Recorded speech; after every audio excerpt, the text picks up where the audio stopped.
creativity is not just generative. It's about noticing. So if you get good at noticing things, you will get more creative. It's not a function of making up things. It's a function of seeing things differently.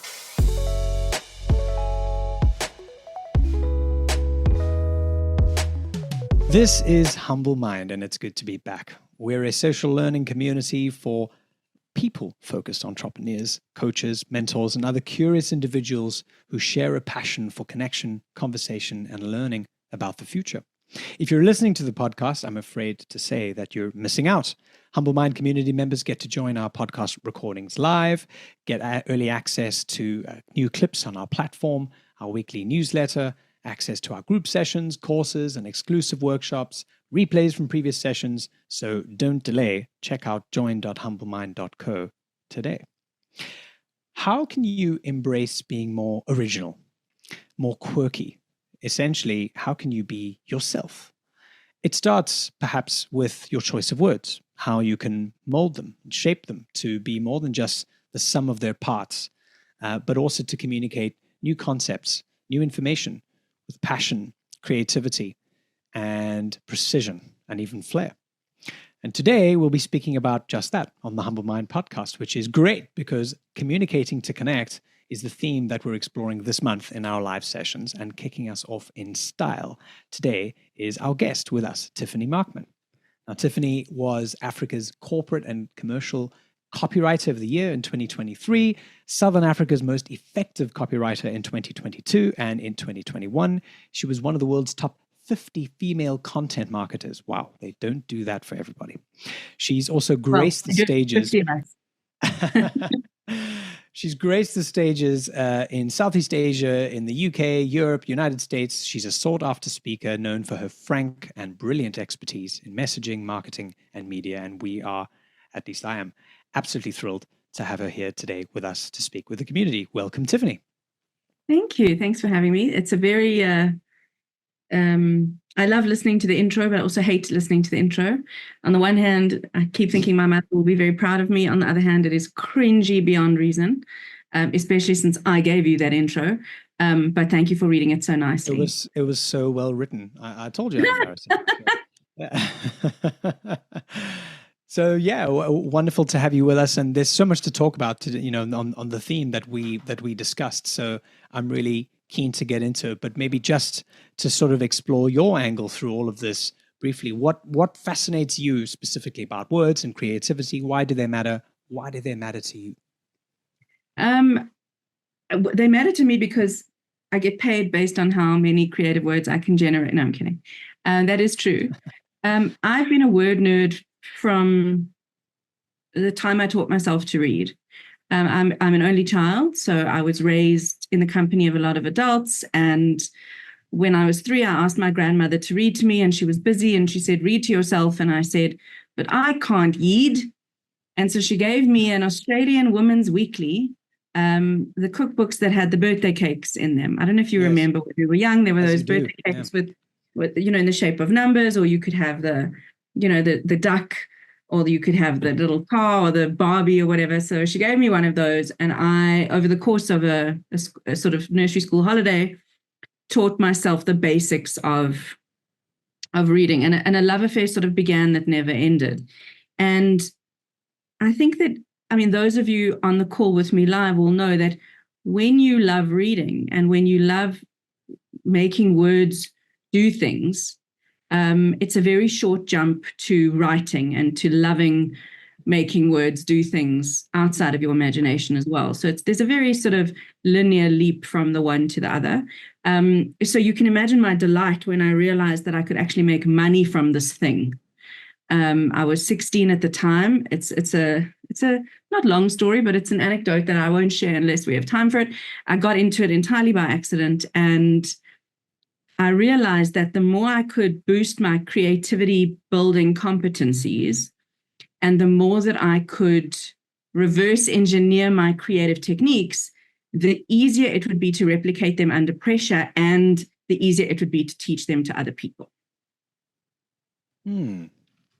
So I love that. And I would love to get into some of those techniques, because on these conversations in this community. We love to get sort of, deep but practical at the same time. So can you talk a bit about what some of those techniques are based of? I mean, we'll get into that, but what is the substance of good writing, good storytelling, for you?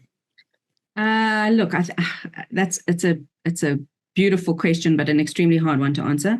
I think good writing depends on what the objective is. I think there are many different kinds of good writing, and ultimately they are based on the audience, the context, the content, the objective. But I think at its most essential, good writing is writing that has the reader understand what the writer intended, and has the reader feel things or do things or think things that are in line with what the writer had hoped.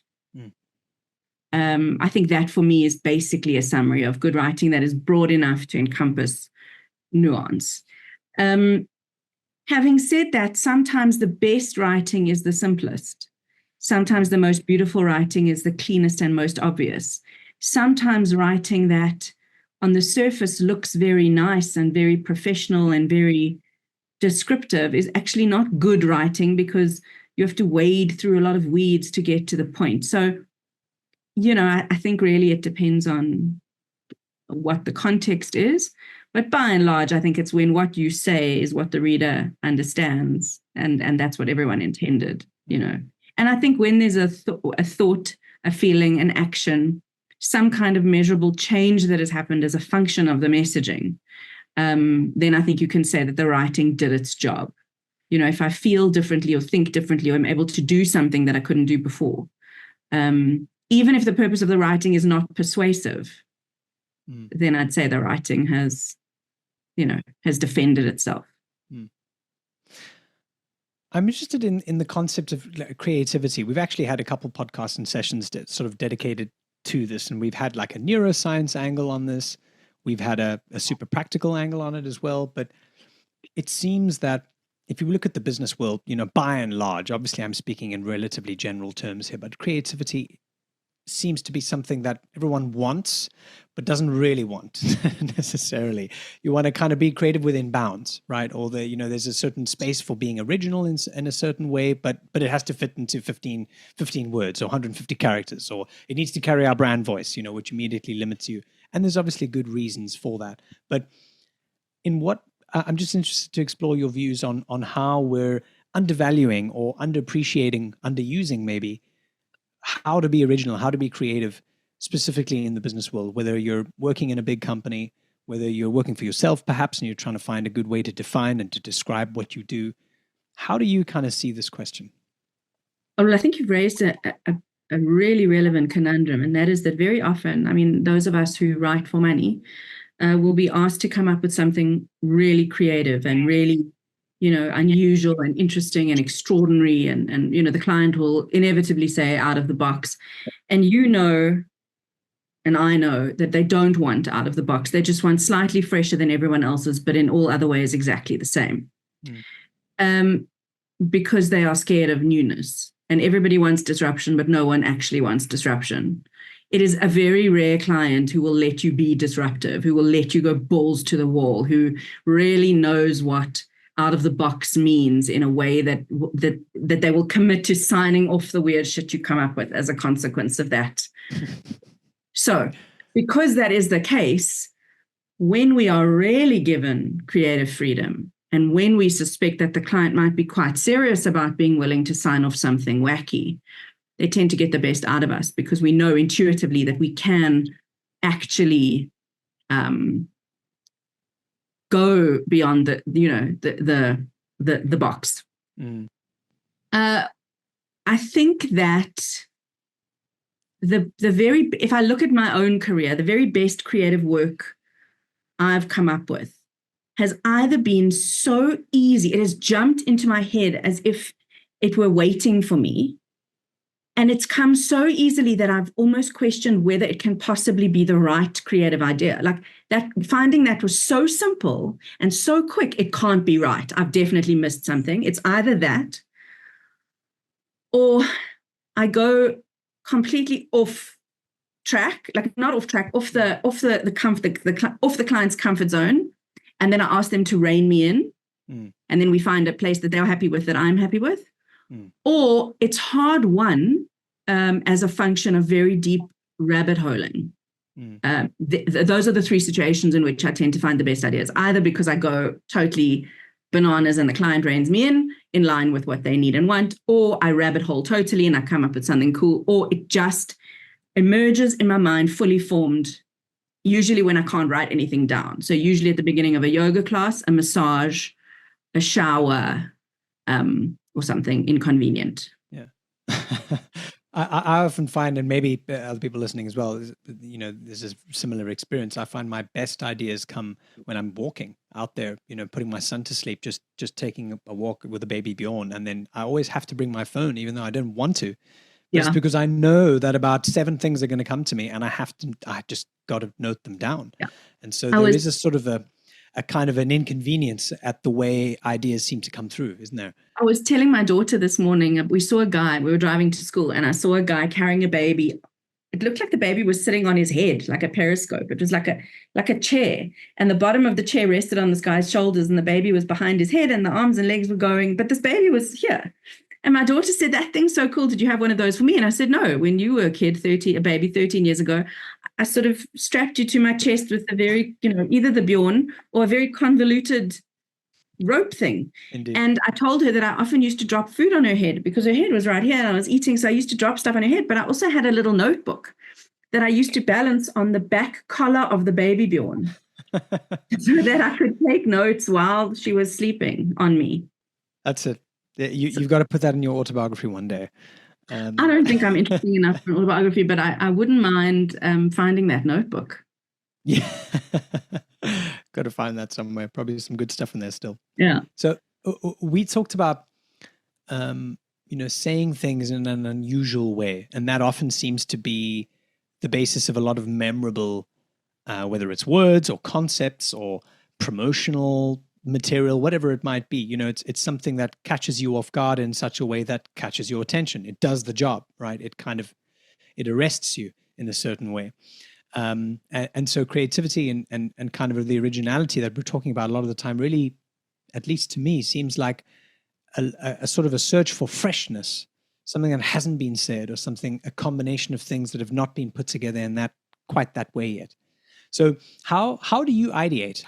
You talked about those 3 areas, but maybe you can share some examples of how you kind of, find a little kernel of something, and then where do you go from there? So I'm a very left brain person, despite the fact that I'm a copywriter. So I should be a right brain person, but I think I have quite an overdeveloped left brain.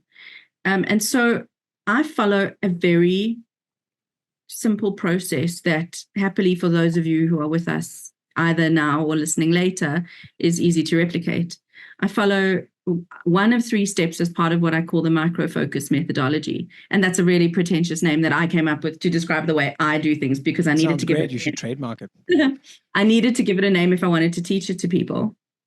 And so what I'm happy to do, if you like, is talk you through the 3 steps of the micro-focus methodology, and then you'll have a sense of exactly how I come up with creative kernels. Please. So just to explain it broadly, the point at which I begin is that it's exceptionally hard to say something entirely new, right? So almost everything has already been said by someone. And in the absence of being able to come up with something absolutely and purely new and original, the next best thing, or the consolation prize, is to say unoriginal things in an unusual way. Okay, so in the absence of being able to come up with something that has never been seen before on Earth, which is hard, my preference is to say things that are potentially not, going to change the universe, or that may have been said before, but in an unusual or interesting way. And so I believe that there are 3 ways to do that. And the 3 ways are summed up by my micro-focus methodology, and there are 3 steps: the shrink, the rabbit hole, and the leap. And I realized when I came up with these names that they all sound a little bit like Alice in Wonderland. So just one more time: the shrink, The rabbit hole The and the shrink, leap. the rabbit hole, and the leap. So first you Gotcha. shrink the stuff down, then you go down a research rabbit hole, and then you take a freaky leap. So I'm going to talk you through each of these.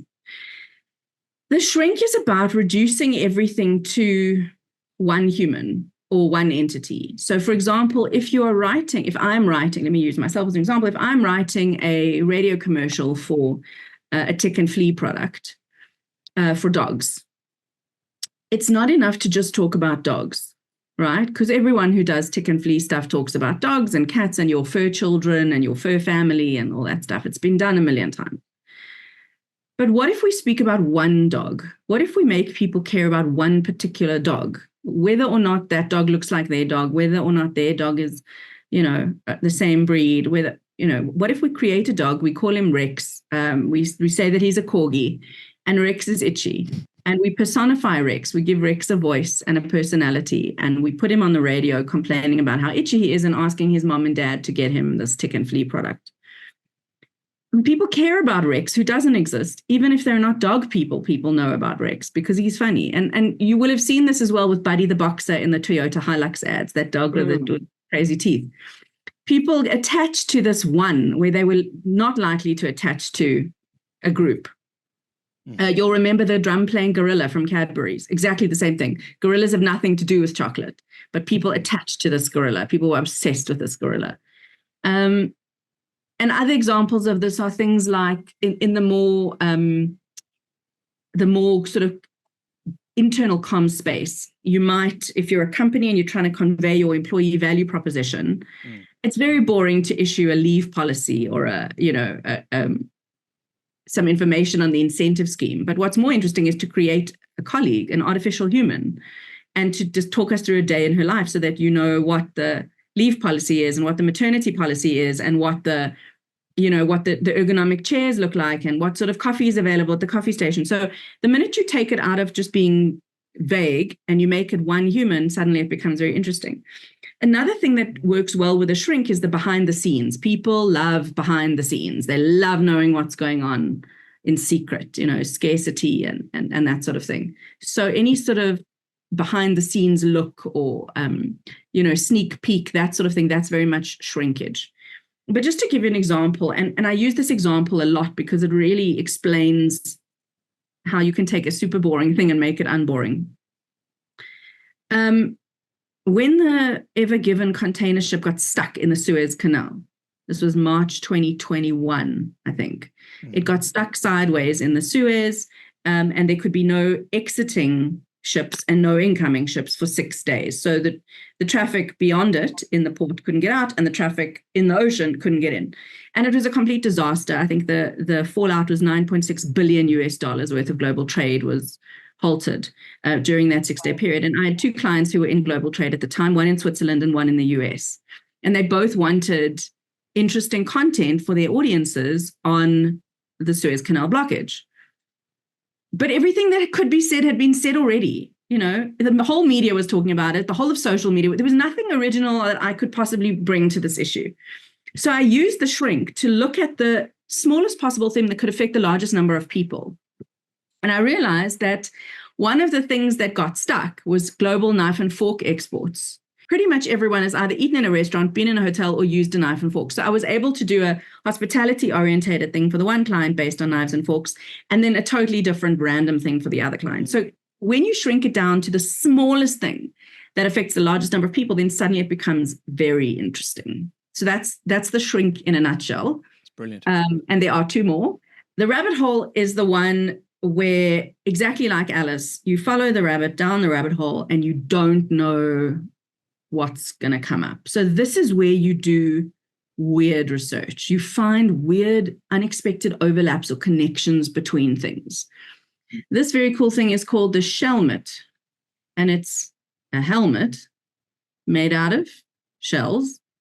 And those are discarded scallop shells that come from a teeny village on the tip of Japan's northernmost island, which is called Hokkaido. Oh, cool. And Hokkaido has a massive restaurant industry. It's a tourist destination, and they have 40,000 tons of discarded scallop shells every year that they have to discard. So they mix the shell detritus with plastic, recycled plastic. They clean the shells, they pulverize them, and then they mix it with recycled plastic to make shell stick, which is an environmentally friendly material that can be used just like normal plastics. And as you can see from the shape of that thing, it is the most unbelievable bike helmet. It is used as PPE. It is used in emergency situations. Wow. It is 30% stronger than a normal helmet because of the nature of shell material. And they would never have discovered the fact that they could do that without going down a research rabbit hole, without investigating thoroughly the properties of the shells, the properties of plastic, what the requirements were. So that's a sort of engineering one. But they can be really simple. Like, if you dig into the month of November, you will find that International Singles Day, Single Persons Day, is in November. Now, for me, that is much more interesting than another Valentine's campaign in February, for example. Let me give you another one. The Wright brothers, Wilbur and Orville Wright, credited with inventing the airplane. Before they were in aviation, they were in bicycle repair and publishing. And actually, the patents that they invented for bicycles are still, many bicycle parts are still used to this day. So it's not that interesting to celebrate World Aviation Day on the 17th of December. But what is interesting is to look into the fact that these guys were in publishing and bike parts long before they were ever in planes. That then becomes very unusual and interesting. Just another one. This is a really special one. So children with cystic fibrosis have to have chest therapy. And what that involves is wearing a very uncomfortable vest that resonates at a particular frequency to loosen the phlegm in their throats so that they can breathe. But what happened was Spotify, in connection with, I think it was Beats, came up with a special vest they could wear that connected to a Spotify playlist. And the vest would vibrate to the music that the kids were listening to at the exact frequency, which is 40 megahertz, that they needed to loosen the phlegm. And suddenly this part of their day that was so unbearable became really cool because they were listening to music and a special Spotify playlist dedicated to kids with cystic fibrosis.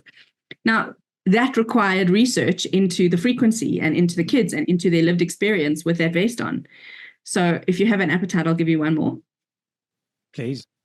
A client of mine in DIY, retail DIY. So they sell all the things you need to build and fix and repair. We were working on a new brand ad campaign for them. But alongside that, we were also working on a pool campaign. And we'd done a lot of research that told us that psychographically, the kinds of people who spend money on pools are also people who like to spend time outdoors, in nature, in the bush with their families, quality time, the beach. It was very much that sort of demographic and psychographic. And so for the pool campaign, we started thinking about the noise that a pool vacuum makes. So it's that sound. And we did some research and we discovered there's an animal that makes that exact sound. It's the West African manatee.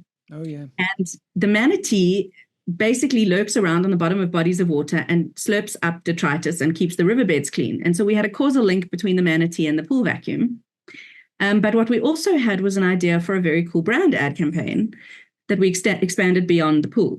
And we did an entire campaign called Here's to Home using the sound made by animals in the bush, because we already knew that people who care about pool care like spending time with their families outdoors and in the bush. So we had meerkats and we had elephants and we had rhinos, and each of these animals makes a noise that we likened to a particular element of DIY. And this is only because of the West African manatee. It's only because we went down a completely random rabbit hole about an animal that made slurpy noises. You know, that's the rabbit hole. It gets to a point of ridiculousness, and that's usually when you find connecting these sort of seemingly totally unrelated things and creating something new as a result. Yeah. Yeah. Cool. So I'd like to actually try that with all of you. Let's do it. Right. What I did was I thought, what if we do a couple of rounds of this? We treat it like a game. I'll demo how it works, and then I'll ask you to challenge me, but I'll explain. So let's say that we want to compare two things to each other, right? And let's say that the one thing we want to compare is LinkedIn. And the other thing, well, we don't know. We need like a weird rabbit hole metaphor for LinkedIn. Okay. So what I did last night, because I was preparing to give a webinar on LinkedIn, was I opened a random dictionary. It is the Choice English Dictionary. It's from when I was in high school, published in 1775. No, I don't know, Looks like quite really thin. long ago. Cost $3.50. So, I mean, you must know this thing is ancient. I don't know. It doesn't even have a date in it. But I was in high school 25 years ago, and this was my dictionary. And I opened it on a random page. And the random page, when I did this last night, happened to be page 231. And I closed my eyes and I picked a word. And the word that came up was omelet. Now, I really don't like eggs. But in order to be authentic, I decided just to go with it. And so I thought about how I could possibly hope to compare LinkedIn with eggs, or with an omelet specifically. And so I did a little bit of a brainstorm, and I came up with the following, which I will share with you. And then I'm going to ask you to do this. So my target audience last night was veteran speakers, public speakers who are looking to basically get more paid gigs via LinkedIn. Okay, those are the people I was teaching last night when I gave the webinar. And the random word that came up was omelet. So those are the two things that I had to deal with. In my head, I knew that I wanted to teach the speakers 4 things in the webinar. I wanted to teach them how important a heading is on LinkedIn, how important your connections are, and how you have to proactively search for the relevant connections, not just accept people only, how important it is to really give some thought into injecting value into the content itself, and how you will never achieve anything on LinkedIn without a very specific plan, a content plan and a scheduling plan. So those were the 4 things I wanted to teach these people last night in the webinar, but I had told myself I would use an omelet to do it. And I'm not an egg person, but I thought about the process of making an omelet. So there's breaking the egg, which in some universes is quite similar to your heading or your call out on LinkedIn, the thing under your name. That's the breaking of the egg, right? That's your big rah-rah. Then the connections is whisking. It's blending the community you want with the community you have. Then I thought about the content itself, and then I went down a whole thing about flavor and cheese and tomato and salt and pepper and seasoning. That's the content. It's the making something nice out of something. And then the plan is the actual cooking of the thing. You've got to watch the temperature. You've got to stop it from burning. You've got to, flip it. I don't know how you make an omelet, but I imagine there's all sorts of things involved. Some omelets are undercooked, some are overcooked, just like some LinkedIn is undercooked and some LinkedIn is overcooked, over-engineered. Some people love omelets, some people hate them. I hate them. Some people love social media, some people hate it.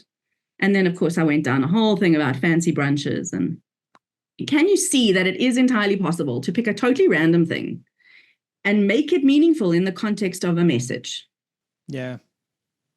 Really cool. Yeah. So I actually did this last night with the group, and it worked. I wanted to see if it would work because then I could talk about it today. And it did work. And so now I'm talking about it today.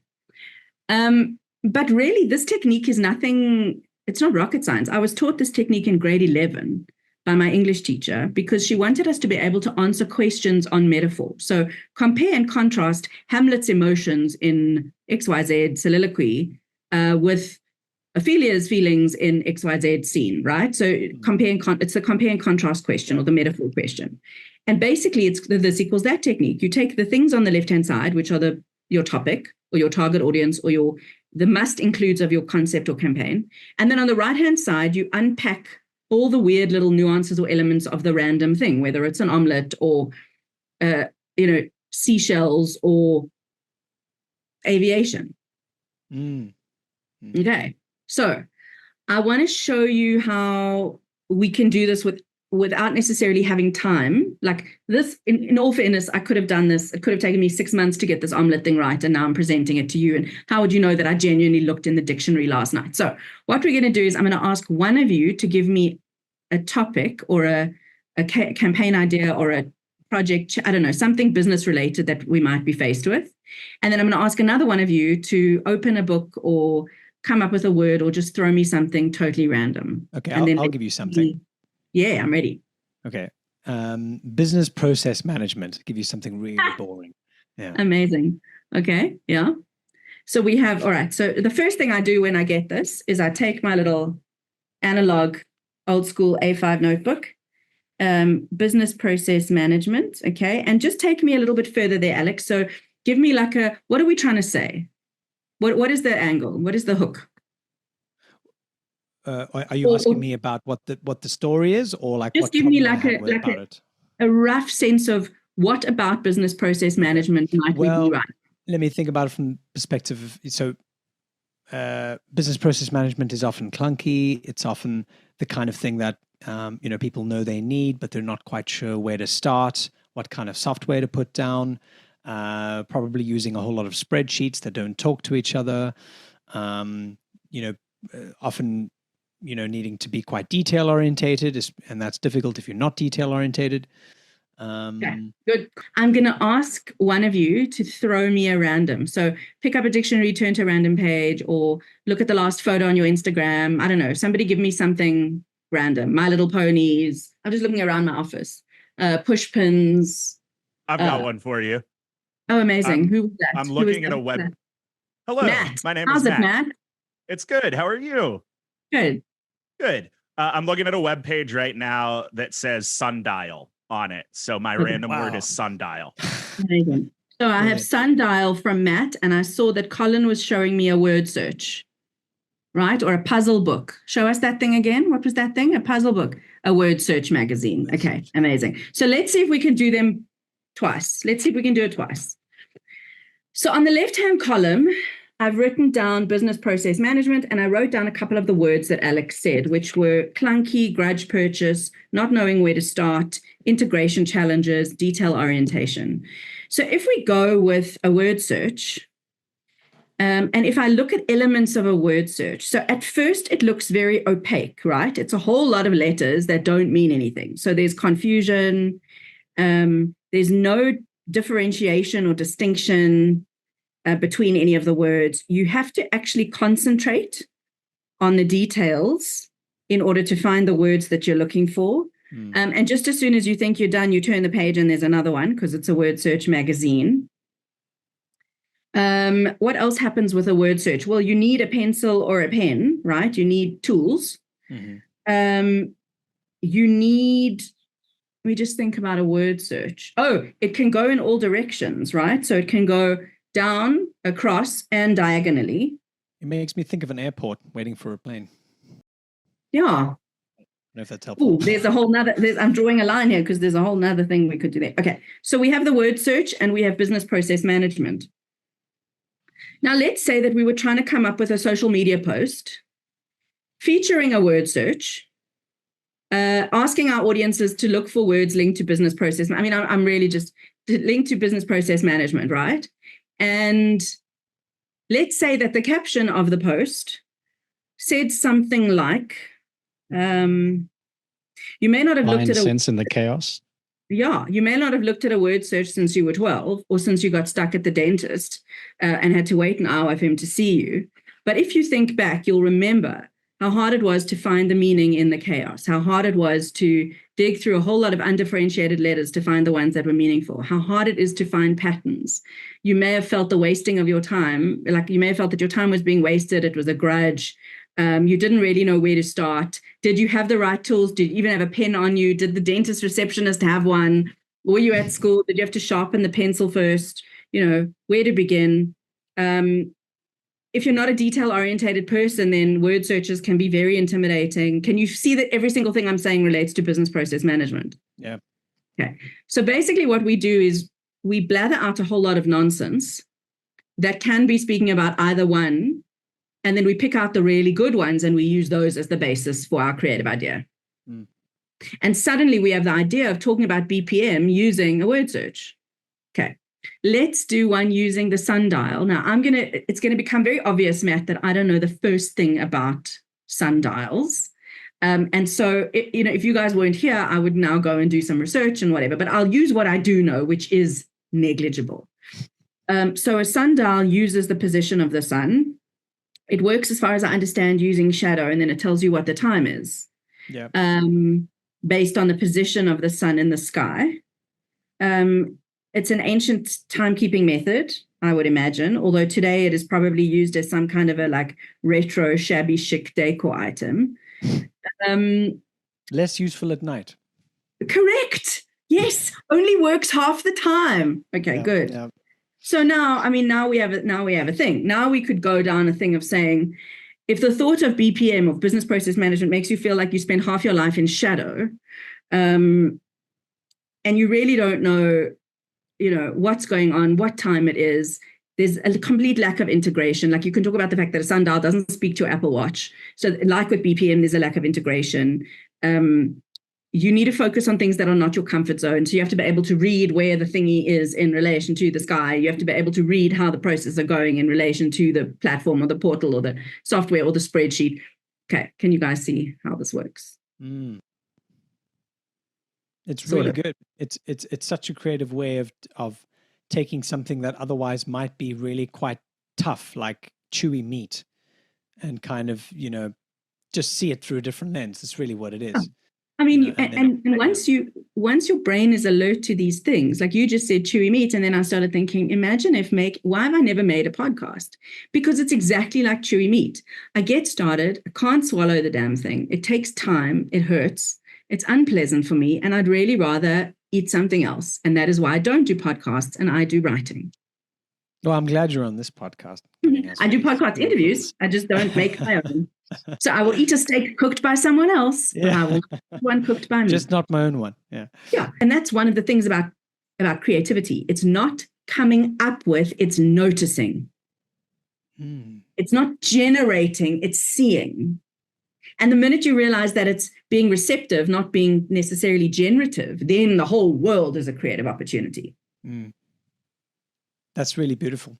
It also kind of like shines a light on the idea of not needing to always, to be creative. You don't have to be creating, or at least creating something totally new. And I think a lot of the time it's easy to get lost in that, on that road, and that's maybe why we might have writer's block, or we might get gaps in our imagination because we're thinking that we have to invent something.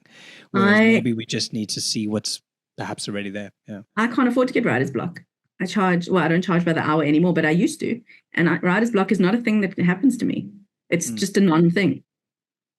And I think you will find most copywriters who write for 10 hours a day, we don't get writer's block. It's not a thing that happens.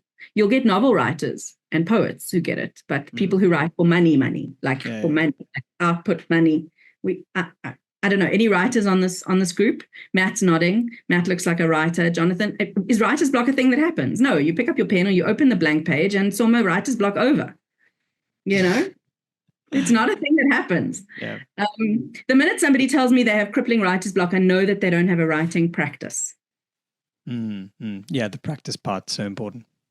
Yeah, exactly. I get writer's block when I try to write a book, but yes, I never write books. So that makes sense. So writer's block is for book writers. It is not for people who write for money, because otherwise we'd all be starving. I don't always get writer's block, but when I do, yeah. I like that. I want a t-shirt that says that. I've actually never heard that one before, and you would think I've heard all of them, but I have not heard that. So what I'm going to ask you to do now, because it's fun watching me do stuff, but it's much more fun for me watching you do stuff, and for the audience listening. I'm going to ask you to find a dictionary or a graphic novel or a book or a journal or a pick. Yeah, there we go. Colin's dictionary.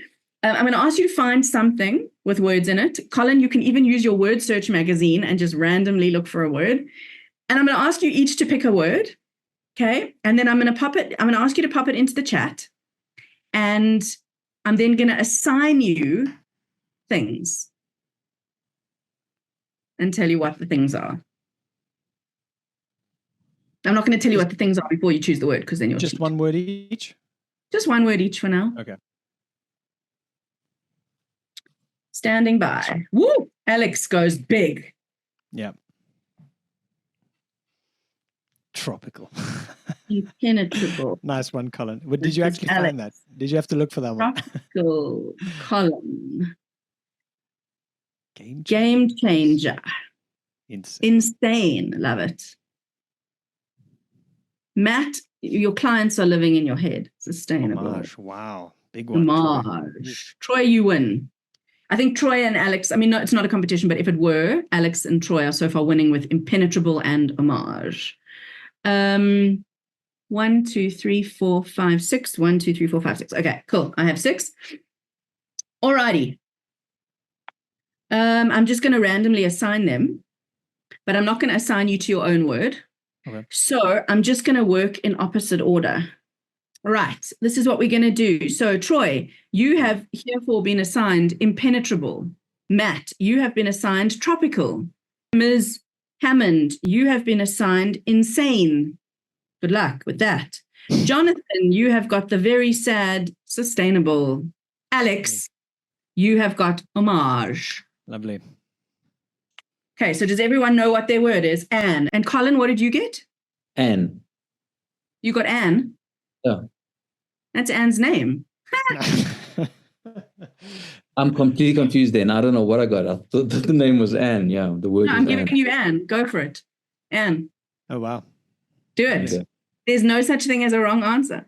This is what I want you to do. I want you to come up with basically a tweet length post. So like 140, let's say 140 characters or 2 sentences that uses your word to sell me something. To sell me something. Mm-hmm. I'm your customer persona. 43 years old, woman, gray hair, wears glasses, mom, wife, writer by profession, based in Johannesburg. I like gardening, painting, black coffee. What else?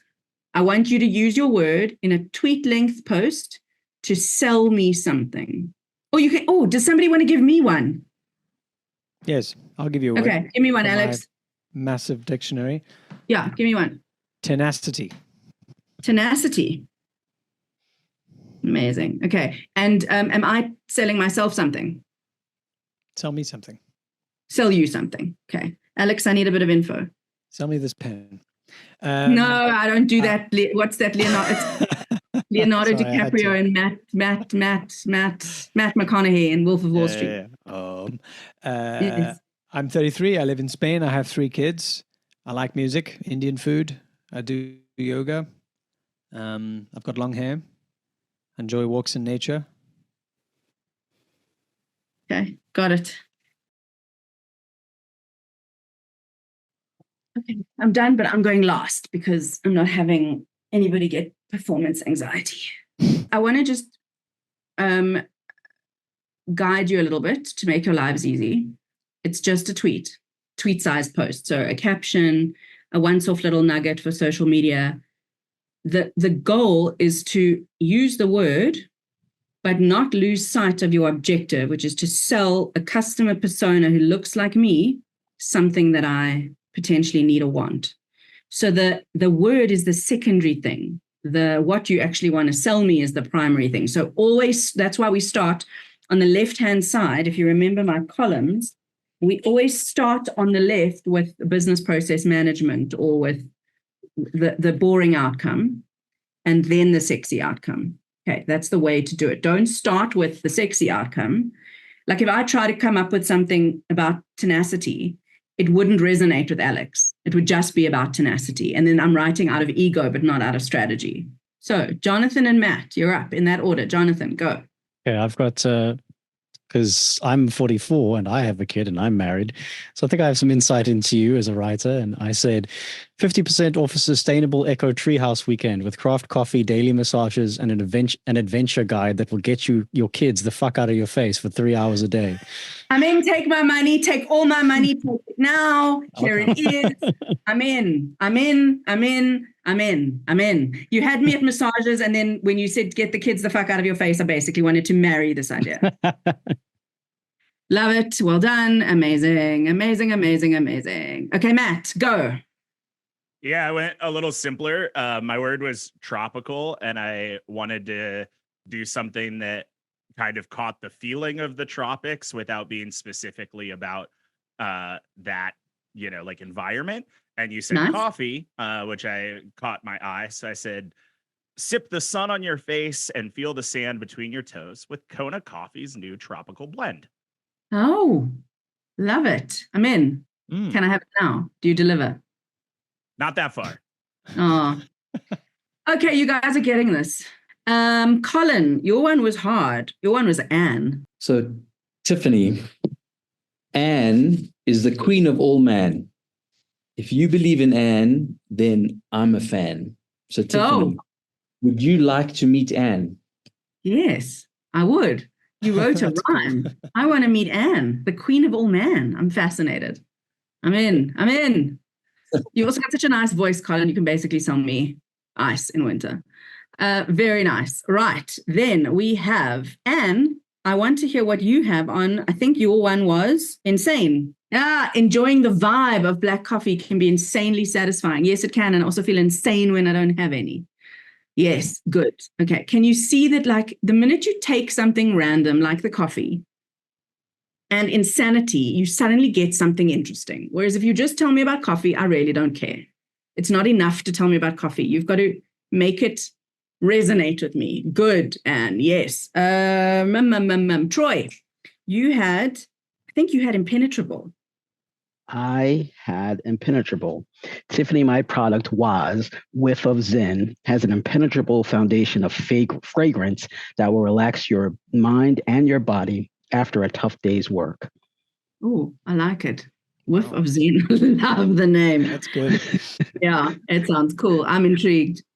Thank you. Right. Who have I left out? Alex, please give us homage. Okay. Black coffee lover, come and pay homage to your caffeine curiosity at the Coffee Expo this Friday. Come for the bottomless cups and stay for the cheeky chatter. No douche canoes. No douche canoes. I'm in. You had me at douche canoes. Well, actually, you had me at come for the X, stay for the Y. No douche canoes. Yeah, I'm in. I love the come for the X, stay for the Y gimmick. It's lovely. Alex, I have a poem for you. But it's not actually for you. It's for dads like you. And my word was tenacity. But because I'm a writer, I changed it to tenacious, which I hope is okay. If you're a dad who's bodacious, but whose yard is entirely unspacious, take the kids for a walk, for a curry, a talk, and make memories profoundly tenacious. Excellent. A curry and a talk. What a combo. Huh? A curry and a talk. Yeah, good curry and a talk. You said Indian food. You said outdoors, you said 3 kids, and you've got a man bun, so you're a dad who's bodacious. Okay. I try to be. Brilliant. Yeah, okay. So, I mean, that was like totes random, but like I would never normally think to write a poem to a dad unless you applied the constraints of giving me a random word. So can you see the constraints also bring out really interesting stuff? So my final technique, have we got time, Alex? Yes. Sorry, just to make sure, was that the leap or is this the leap now? No, that was still the rabbit hole. Okay. This is the leap. Okay. The leap is when you flip something on its head. So you take what's expected and you switch it. You zig when everyone else would be zagging. You give the opposite. So the most sort of generic example I can give you is I have a client in outsourcing, global business services, but outsourcing South African consultants to the US and UK for CX purposes. So they do contact center stuff. And they want to do a trends piece on gig CX in November to their audience. And I said to them, trends pieces are so vomit. Everyone does them. It's impossible to stand out. No one wants to read another trends piece. Like in November and January are just trends piece vomit. I said, why don't we do an anti-trends piece on what we don't want to see in CX in 2025? So that's what I mean by the leap. You switch it. You do the opposite thing. So another example, I'm literally pulling a piece of paper out of the dustbin. And this is such a silly one, but it really illustrates what I want. So I'm in a new office building. I've been here August, September, so 2.5 months after spending 3 years in my previous office. And because I'm unaccustomed to the way things are done in office buildings, they have like meet and greet things, and they have like all sorts of stuff happens. Like there's like a community. It's weird. But one of the things they've done is I got an email today to say they're having a competition. A spring is in the air competition, and you spring clean your office and your desk and your whole setup, and you send them a photo, and then you can win a voucher. Now, normally I'm not interested in this stuff, but the voucher, which may be interesting to, who was it who promised me a massage? That was Troy. Jonathan. Oh, it was John. Okay. He promised me a massage. The thing you can win is a 3,000 Rand voucher to Life Day Spa. So I was like, okay, in. So I zhuzhed up my desk a bit. I took a photo, and then I sent them this. Let's bring it in there. So the leap is not, you get it, right? It's not spring, it's spring. That's the leap. It's taking things literally. It's doing what they say you can't do. So when an advertising campaign will say things like, our lawyer said we couldn't tell you that, that's the leap. Or when you're not allowed to do something because of legislation, so you find a loophole. Okay, I want to show you a really cool example of this. It's a great way to flip everything on its head, and often sometimes come off as quite kind of cheeky and sort of contrarian even. All right, so have a look at this. I'll read it to you. To keep prices low, Skinny has posted this radio script on an advertising blog in the hope that someone like me might call the number provided and record it for free, saving Skinny thousands on recording costs. When I'm not making awesome ads of my own, I come to Campaign Brief to praise the work of my industry peers. Skinny might love to keep prices down, but my passion is lifting others up, blah, blah, blah, blah. So what happened here, I'll show you another one. To keep prices low, Skinny has printed this radio script on a wall outside an exotic dance club that I definitely wasn't just visiting, in the hope that someone like me might call the number provided and record it on their mobile for free. Here's another one.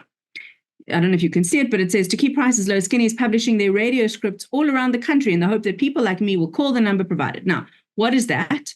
It's a New Zealand telecommunications company called Skinny Mobile, and they did not have a budget for voiceover artists. So they put that stuff everywhere, billboards, coffee cups, serviettes, napkins, outside lawyers' offices, and people were bored. They were standing there with nothing to do while they waited for stuff, and they phoned the number and recorded the voice, and then Skinny played these ads on the radio. And there were, if I'm not mistaken, I want to tell you how many.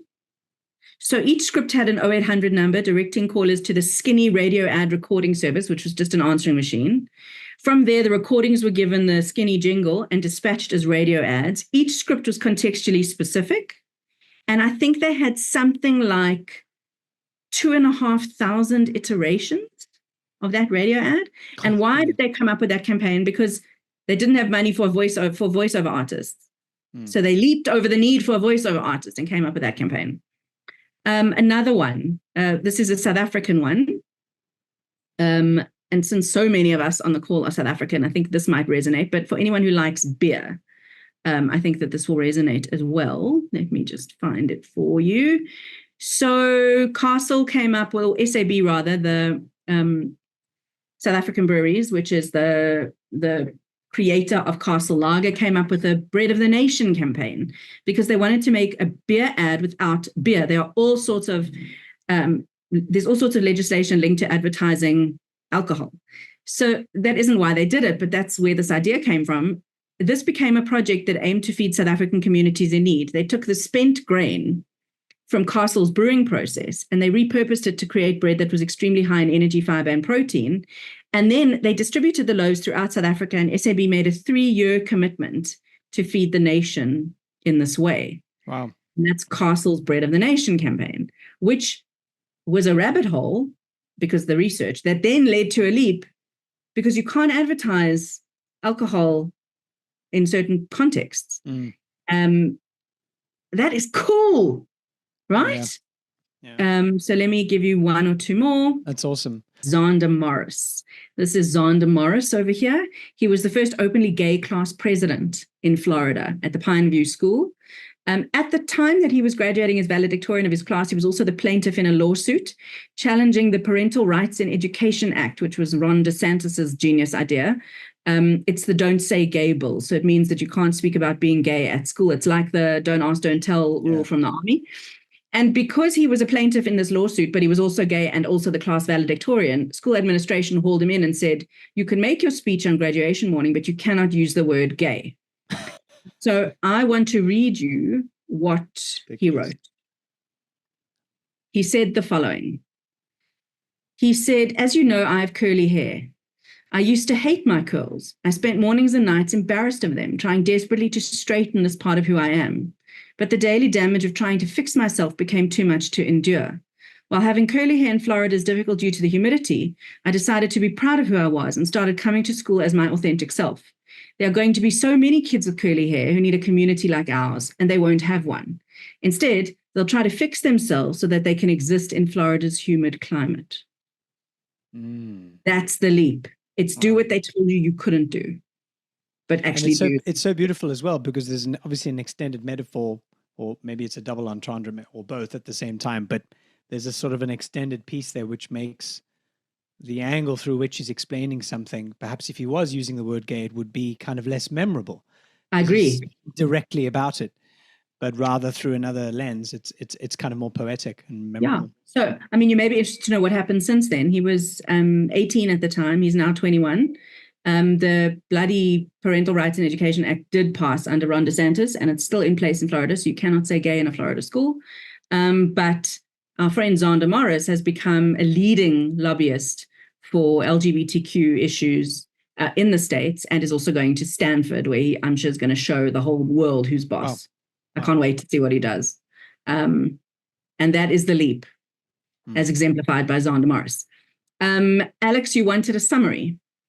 Yeah, just of these 3 steps, just so that, because we've gone through all of these amazing examples, and it'd be great to. You may remember right at the beginning, 100 years ago, I said that if you can't come up with something entirely original, which, is fair, then the next best choice is to say something unoriginal, but in an entirely original way. And the method that I use to do that is what I call the micro-focus methodology, and there are 3 steps. As you saw when I explained the steps, they don't necessarily follow on sequentially, and you can use all or some or one, or as you go. But the first one is called the shrink. So this is about finding the smallest possible thing that could resonate with the largest number of people. So it's reducing things down to one person, one dog, a knife and fork. The second technique is called the rabbit hole, and that's about keeping your main point in mind, but going down a research rabbit hole to find connections and overlaps and things that resemble each other and things that look alike or sound alike. And really just digging to find interesting points of resonance. And if you remember, we did the activity, which was the this equals that technique. So the LinkedIn webinar with the omelet on the other side. And we looked at the fact that if you pull something really random out of nowhere and you give yourself limited time to work with it, then you tend to come up with creative ideas because of the forced constraint. And then the third thing was the leap. It was zig when everyone else is zagging, do what they say you can't do, give the opposite, the anti-trend, the unconference, go over the lowest hanging fruit or under the lowest hanging fruit to find something that isn't hanging and that isn't fruit, basically. That's quite good. I should tweet that. So that's the leap. It's the weird sideways thing. It's the thing they said couldn't be done, or the thing that you're not legally allowed to do, or what if they said we can't? Yeah. That's what the leap is. Creativity is not generative. It's about noticing. It's not just generative. It's about noticing. So if you get good at noticing things, you will get more creative. It's not a function of making up things. It's a function of seeing things differently. It's such a useful framework that I think everyone can agree, because, firstly, I think it shows you that you don't have to be a big fancy copywriter, present company excluded, of course, to be able to be creative and to be able to kind of look at things unusually and to maybe sprinkle some originality on it. There's ways to do it. And I think also for a lot of us who are part of the community, we have our own businesses, we work with people, consultants, coaches, digital professionals, there's a way to kind of put a little bit of yourself into it, I think, as well. I think we often hear stuff, a lot about like authenticity, being authentic, be yourself, be authentic. But perhaps it's not so much about trying to be something as it is just finding a tool that helps you just to notice what already is. It sounds quite Zen, but I like it. The other thing to bear in mind is that if you're not a copywriter, so for the copywriters in the room, you guys will know exactly what to do with this. Like, it's obvious. For those who are not copywriters, here's where it works. Colin, This is how you come up with cool topics for speaking, cool keynote ideas, cool anecdotes, cool examples to use in talks. I happen to know Colin, so I know that he's, like me, a public speaker. That's what you could use this for. For those of you who are in whiff of Zen, yes, absolutely, Troy. I think you should maybe do something with that, Troy.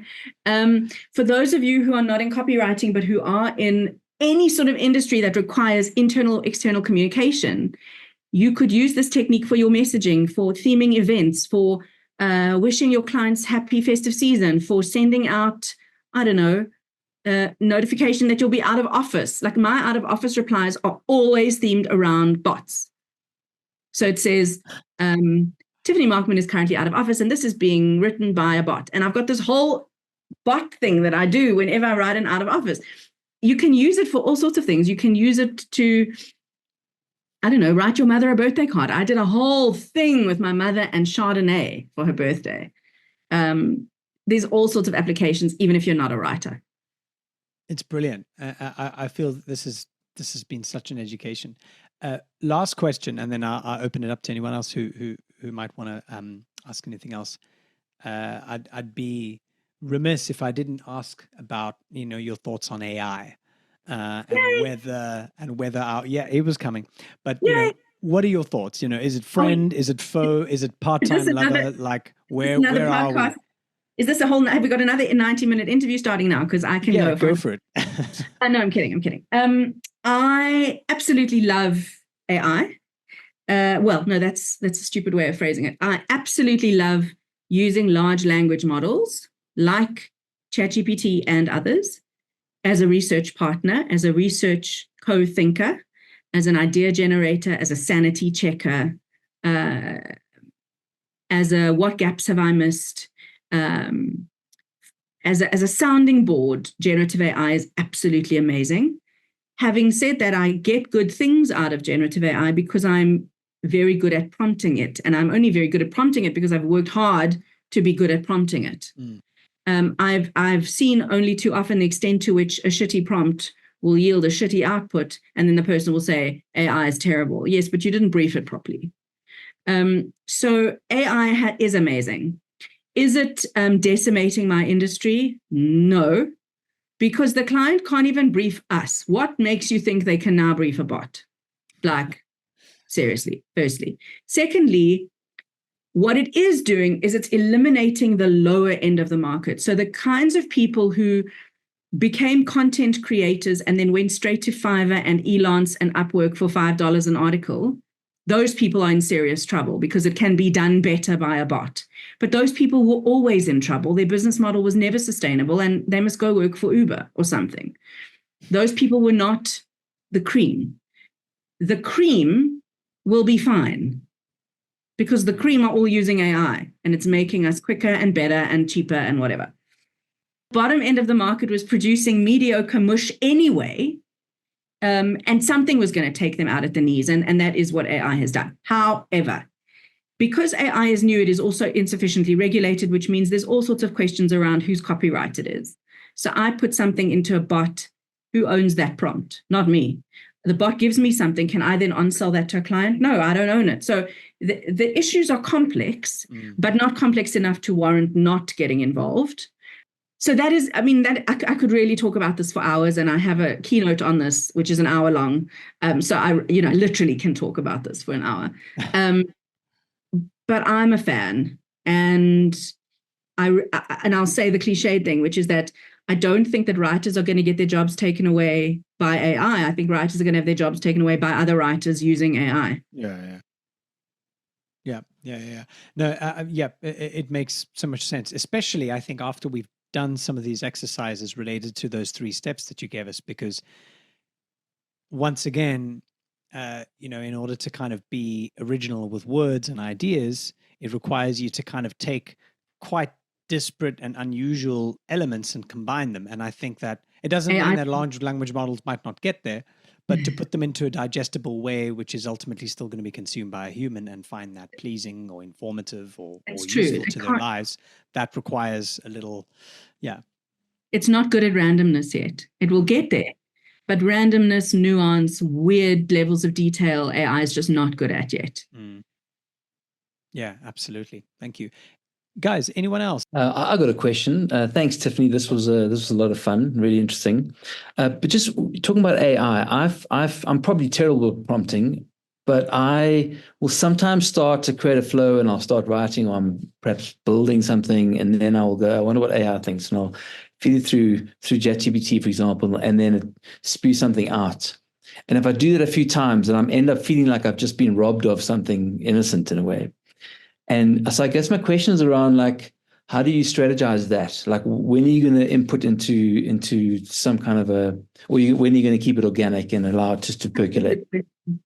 Colin, I have two answers. The first answer is AI is really useful when you're trying to come up with something transactional or administrative, or I don't want to say unimportant, but less important, not strategic, not key, not meaningful, but something quick and easy, and like a little throwaway nugget. That's when AI is really good and really useful.